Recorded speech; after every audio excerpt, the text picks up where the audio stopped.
Shalom, Assalamualaikum warahmatullahi wabarakatuh. Om Swastiastu. Namo Buddhaya. salam kebajikan. Perkenalkan, saya Yosi. Saya Gustavus Konstantinus Pau. Saya Mutiara. Christopher Utabalan. Kami dari kelompok 2. Kami akan memaparkan hasil diskusi kami. Tentang hubungan serikat pekerja dengan MSDM. Check it out. Yang pertama itu pengertian serikat pekerja. Serikat pekerja adalah organisasi yang mewakili kepentingan kolektif karyawan. Serikat pekerja membantu pekerja bersatu untuk bernegosiasi dengan pengusaha mengenai upah, jam kerja, tunjangan, dan kondisi kerja lainnya. Mereka seringkali spesifik untuk industri dan cenderung lebih umum di bidang manufaktur, pertambangan, konstruksi, transportasi, dan sektor publik lainnya. Yang kedua itu ada tujuan serikat kerja, yaitu tujuannya berdasarkan Undang-Undang 1945 Pasal 4 menyebutkan bahwa tujuan didirikan serikat buruh ialah untuk memberikan perlindungan, pembelaan hak dan kepentingan, serta meningkatkan kesejahteraan yang layak bagi pekerja dan keluarganya. Yang ketiga itu ada fungsi serikat kerja, yaitu sesuai dengan Pasal 102 Undang-Undang dengan Tenaga Kerja tahun 2003 dalam melaksanakan hubungan industrial, pekerja serikat mempunyai fungsi menjalankan pekerjaan sesuai dengan kewajibannya dan menjaga ketertiban demi kelangsungan produksi, menyalurkan aspirasi secara demokratis, mengembangkan keterampilan dan keahlian serta ikut memajukan perusahaan dan memperjuangkan kesejahteraan anggota beserta keluarganya. Selanjutnya adalah tipe-tipe serikat karyawan. Tipe-tipe serikat karyawan di sini terbagi menjadi 3. Yang pertama adalah craft unions. Craft unions merupakan serikat karyawan yang anggotanya terdiri dari pekerja atau karyawan yang memiliki keterampilan yang sama. Contohnya seperti serikat tukang kayu dan serikat tukang batu. Yang kedua adalah industrial unions.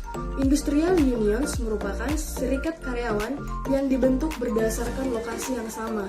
Serikat ini terdiri dari pekerja yang berketerampilan dan pekerja yang tidak berketerampilan dalam suatu perusahaan atau industri tertentu tanpa memperhatikan sifat pekerjaan mereka. Selanjutnya adalah mixed unions. Mixed unions merupakan bentuk serikat karyawan yang mengkombinasi antara craft unions dengan industrial unions. Seperti yang sudah saya jelaskan sebelumnya, yaitu mixed unions ini mencakup para pekerja yang terampil, tidak terampil, dan setengah terampil dari suatu lokal tertentu. Jadi dalam mixed unions ini tidak memandang dari industri mana. Kita pasti bertanya-tanya bagaimana sih syarat dan langkah pembentukan serikat pekerja atau serikat karyawan. Di sini saya akan menjelaskan ada 5 langkah dalam pembentukan serikat karyawan. Yang pertama, kumpulkan minimal 10 orang untuk membentuk serikat pekerja atau serikat buruh. Yang kedua, mendaftarkan serikat pekerja atau serikat buruh ke Dinas Tenaga Kerja berdasarkan domisili perusahaan. Yang ketiga, menginformasikan kehadiran serikat pekerja atau serikat buruh ke manajemen perusahaan dengan memberikan salinan AD atau ART dan nomor bukti pencatatan serikat pekerja dari Dinas Tenaga Kerja. Yang keempat, mengkomunikasikan kehadiran serikat pekerja atau serikat buruh kepada karyawan lain dan mengajak serta menjadi anggota serikat pekerja yang telah terbentuk. Dan yang terakhir adalah membentuk buku anggota serikat pekerja untuk kemudian dibuatkan kartu anggota serikat pekerja atau serikat buruh. Saya akan menjelaskan tentang perjanjian kerja bersama. Pengertian perjanjian kerja bersama telah disebutkan dalam Undang-Undang Ketenagakerjaan Nomor 13 Tahun 2003 Pasal 1 Ayat 2, yaitu perjanjian kerja bersama adalah perjanjian yang merupakan hasil dari perundingan antara serikat pekerja atau serikat buruh atau beberapa serikat pekerja atau serikat buruh yang tercatat pada instansi yang bertanggung jawab di bidang ketenagakerjaan dengan pengusaha atau beberapa pengusaha atau perkumpulan pengusaha yang memuat syarat-syarat serta hak dan kewajiban kedua belah pihak. Dalam penyusunan perjanjian kerja bersama tentu memiliki tujuan tersendiri bagi perusahaan maupun pekerja. Salah satu tujuannya adalah menekankan apa saja yang menjadi hak dan kewajiban pekerja dan pengusaha. Artinya kedua hal ini berbanding lurus. Jika kewajiban sudah dilakukan, maka hak akan diterima.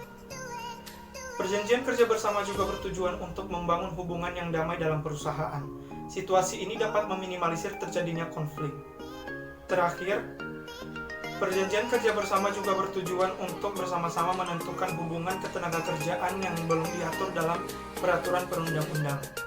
Selanjutnya adalah dasar hukum. Terdapat beberapa dasar hukum yang mengatur tentang perjanjian kerja bersama, antara lain Undang-Undang Nomor 13 Tahun 2003 tentang Ketenagakerjaan, pasal 116 hingga pasal 135, dan Peraturan Menteri Ketenagakerjaan dan Transmigrasi Nomor Peraturan 16 Tahun 2011 tentang pembuatan dan pengesahan peraturan perusahaan serta pembuatan dan pendaftaran perjanjian kerja bersama, khususnya pasal 12 hingga pasal 29.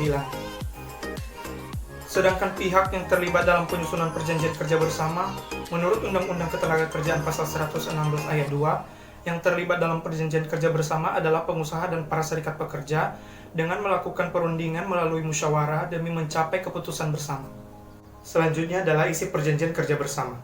Isi perjanjian kerja bersama ditentukan bersama oleh perusahaan dan serikat pekerja.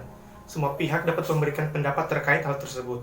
Isi perjanjian kerja bersama juga harus mencakup hak-hak dan kewajiban perusahaan serta serikat pekerja. Selain itu, ada pula aturan tambahan yang meliputi kenaikan upah, cuti, jam kerja, dan lain-lain. Jangka waktu dan tanggal mulainya perjanjian kerja bersama pun harus tercantum sebagai bukti. Dan terakhir adalah tanda tangan semua pihak yang menyusun perjanjian kerja bersama. Selanjutnya adalah proses penyusunan perjanjian kerja bersama. Dalam proses penyusunan perjanjian kerja bersama, kedua belah pihak harus melakukan perundingan. Berikut adalah tahapan proses penyusunan perjanjian kerja bersama. Yang pertama, mengajukan penyusunan perjanjian kerja bersama dari serikat. Kedua, memverifikasi keanggotaan serikat pekerja. Ketiga, menentukan siapa saja tim perunding. Keempat, menyusun tata tertib dan aturan perundingan. Kelima, melakukan perundingan perjanjian kerja bersama. Keenam, menandatangani perjanjian kerja bersama. Ketujuh, mendaftarkan perjanjian kerja bersama ke instansi yang terkait seperti Dinas Ketenagakerjaan. Dan kedelapan, mensosialisasikan perjanjian kerja bersama kepada seluruh karyawan tanpa terkecuali. Selanjutnya, saya akan menjelaskan dampak dari serikat pekerja atau serikat karyawan. Dampaknya itu terbagi menjadi dua. Yang pertama adalah dampak monopoli. Dalam dampak ini, serikat karyawan menaikkan upah di atas tingkat upah kompetitif. Jadi, apabila serikat pekerja menaikkan gaji terlalu tinggi di suatu pasar kompetitif, maka mereka mengancam kelangsungan hidup perusahaan dan dirinya sendiri. Yang kedua adalah dampak suara kolektif. Sebagian besar karyawan merasa bahwa lebih mudah bertarung demi perbaikan kerja melalui serikat karyawan.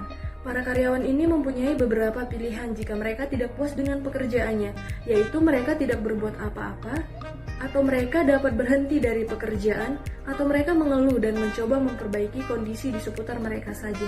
Namun banyak karyawan yang takut dipecat, sehingga mereka menyembunyikan perasaannya. Oleh karena itu, sebagian karyawan merasa bahwa lebih mudah bertarung demi perbaikan kerja melalui serikat pekerja atau serikat karyawan.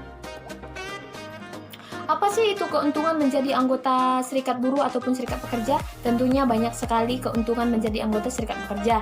Terlebih jika serikat pekerja perusahaan Anda sudah berafiliasi ke Federasi Serikat Pekerja dan Konfederasi Serikat Pekerja. Apa saja sih keuntungan menjadi serikat buruh ataupun serikat pekerja? Serikat pekerja ataupun serikat buruh, federasi dan konfederasi serikat pekerja ataupun serikat buruh yang telah mempunyai nomor bukti pencatatan berhak. Yang pertama itu melakukan perundingan perjanjian, kerjasama bersama dengan pihak manajemen mewakili pekerjaan, dan menyelesaikan perselisihan hubungan industrial di dewan dan lembaga pemburuhan. Selanjutnya, dia membentuk lembaga ataupun melakukan kegiatan yang berkaitan dengan usaha peningkatan kesejahteraan ataupun buruh. Yang terakhir itu, mengadakan kegiatan pemburuhan selama tidak bertentangan dengan ketentuan hukum perundang-undangan yang berlaku.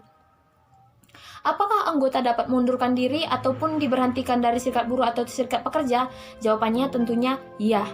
Pekerja dapat berhenti sebagai anggota serikat buruh ataupun serikat pekerja dengan syarat ada pernyataan tertulis. Yang pertama itu, pekerja juga dapat diberhentikan dari serikat buruh ataupun serikat pekerja sesuai dengan ketentuan anggaran dasar dan atau anggaran rumah tangga serikat buruh ataupun serikat pekerja yang bersangkutan.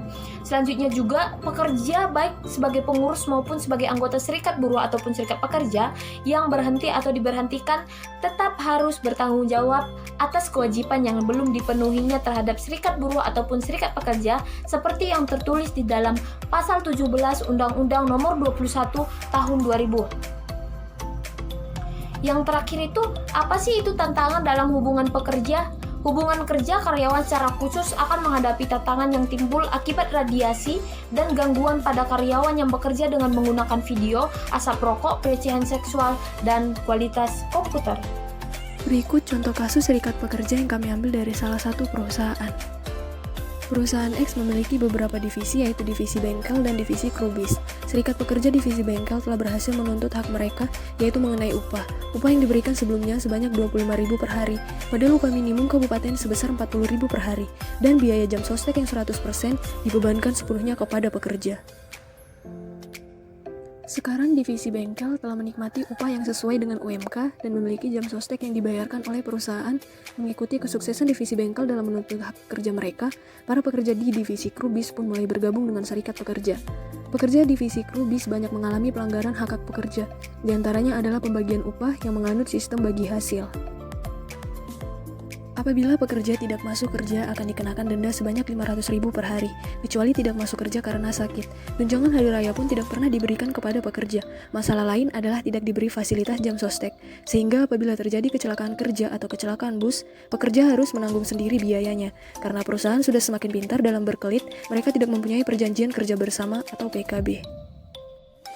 Semua perintah dan peraturan dikemukakan secara lisan, sehingga pekerja tidak memiliki bukti tertulis yang bisa dijadikan senjata untuk melawan perusahaan, seperti halnya yang dilakukan pekerja di divisi bengkel sebelumnya. Saat ini, kasus tersebut telah dilaporkan ke Dinas Tenaga Kerja setempat. Diputuskanlah bahwa kelima orang pekerja tersebut akan mendapat pasongan dan kasusnya akan dibawa ke Pengadilan Hubungan Industrial. Sekian presentasi dari kelompok kami, yaitu kelompok 2. Lebih dan kurang kami mohon maaf. Semoga apa yang telah kami sampaikan boleh berguna bagi kita semua. Terima kasih.